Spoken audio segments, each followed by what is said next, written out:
ইতিহাস আমাদের অস্তিত্ব চেনায়, নিজেকে চেনায়।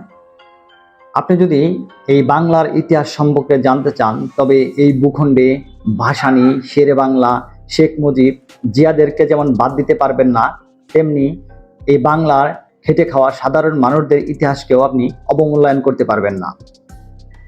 ইতিহাস, ঐতিহ্য, পৃথিবীর জাতিগোষ্ঠীর উত্থান পতন সম্পর্কে বর্তমান সময়ে কম বেশি সকলেরই জানার আগ্রহ থাকে। একটি রাষ্ট্র কিংবা কোনো জাতিকে যদি আপনি সামগ্রিকভাবে চর্চা করতে চান, আর যদি সেখানে একদলীয় মতাদর্শ কিংবা ব্যক্তিকেন্দ্রিক কোনো মতাদর্শকে সীমা রেখার বাইরে গিয়ে গুরুত্ব দেওয়া হয়, তবে আপনি সেখানে সঠিক ইতিহাসকে মূল্যায়ন করতে পারবেন না। ইতিহাসেও সাম্য বজায় রাখতে হয়। তবেই ইতিহাস জানা আগ্রহীদের জন্য ইতিহাস পাঠ হয় ফলপ্রসূ, আর সেটির চর্চা হয় এক জাতির দর্শনেরই অংশ।